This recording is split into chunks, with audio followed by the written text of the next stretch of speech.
Hello, it's Dolly. Welcome to my channel, Scrapping on the Go. This process video is for Mini Kit Monday with Becky, Daisy, Kathy, Shannon, Traci, and myself. I will have the ladies' links listed below in the description box so that you can go check out what they created for layout number 3. I made page kits within my kit, and this is page kit number 3, which is the final one for the month of July. I do not have a bonus layout this month because I've been quite busy participating with Off the Board and posting a layout a day from the 15th through the 31st, which was beyond crazy for me. All right, so back to this layout. My foundation for this layout is just going to be a 12 by 12 cardstock from Close to My Heart. All the pattern papers are from Close to My Heart. This one I'm going to trim 1/4 inch from the top because I want to see the cardstock on the top and bottom of this paper layer.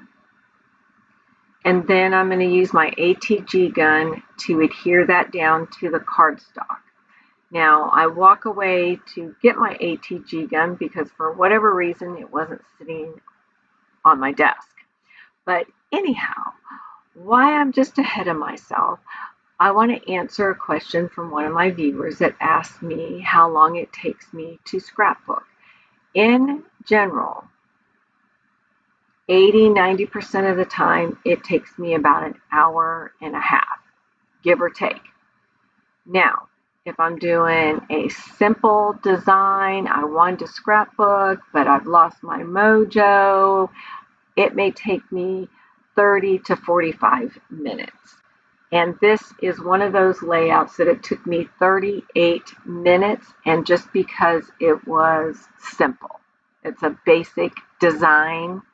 And I had everything at my fingertips because I made a page kit within my kit, so everything was together.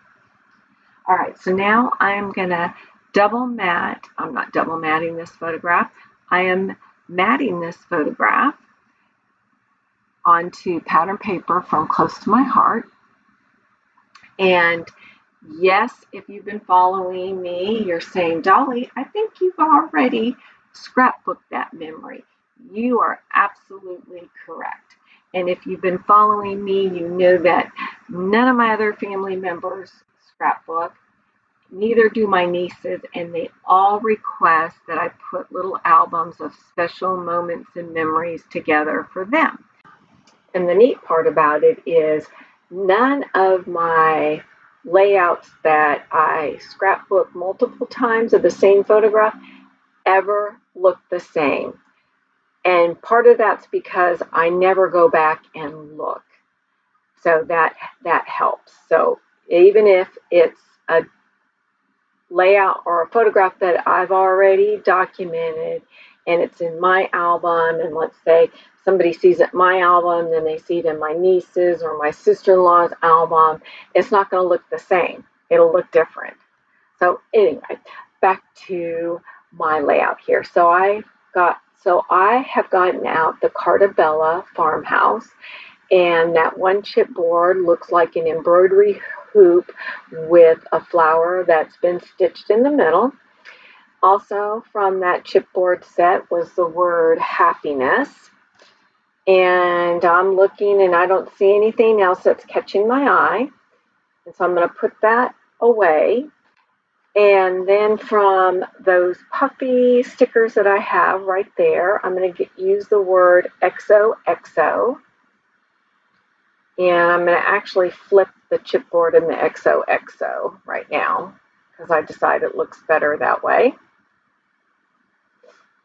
So sometimes if something doesn't look pleasing to your eye or if it looks off balance, sometimes if you just switch it, it fixes the whole problem. You don't have to go back in your stash to try to find some other embellishment item. So from that same sticker sheet, puffy sticker sheet, I have a puffy heart. Then I'm going to bring in a gold one. All right.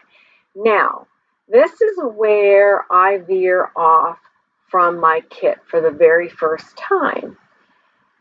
So I have these Maggie Holmes gold hoops, and I thought I would connect the dolly and the tag together, and I'm like, no, that's just not working for me. So then I grabbed my partially used Maggie Holmes, and it had lots of succulents, and they look like little hearts when you stretched them out. And I said, oh, I kind of like that up there. And I said, let me see if I got another one, because I wanted it to stretch further across the top. And I did, and I connected those together. Do you know that's the first time I've ever done that? So I thought that was pretty cool. And then I put the 2 red enamel dots up there. Then I'm going to use this leaf right here in vellum sheet for a little cluster in the lower right hand corner. And now I'm going to move to the title, and it's really generic, and it'll be graduation memory. So I'm using the Maggie Holmes gold puffy words are really, really thin. That says memory. And then I'm going to bring in Felicity Jane, those white tiled alphas with black lettering. And the Close to My Heart paper has a grid design, so it makes it perfect for lining up those little tiny squares on that grid. I called it a grid alpha. They're little squares, and they're white with the alpha letters in black, which will help tie in with the tag and the XOXO. And then to tie it in even more, you'll see me bring in a paper black flower, and I'll put a gray enamel dot in the middle. I put this gold heart there, but I remove that and bring in a tiny black heart there, and that is also from Felicity Jane. So all my papers that I used on this layout are from Close to My Heart, but all my embellishments come from different collections and manufacturers. So I have Maggie Holmes, Felicity Jane, Bella Boulevard, Carta Bella, and then some miscellaneous. All right, I'm going to trim off the twine on the tag. I thought it was way too long. I'll have close-ups at the end. Be sure to check out the other ladies. And our host for August is our founder of our group, which is Becky. You have to come back. Oh my gosh, it is so cute and adorable. Her inspiration piece for us for August. All right, I appreciate you all. Get out your photographs, document those memories in a fun, creative way. Give a thumbs up and keep coming back. We'll see you next time. Bye.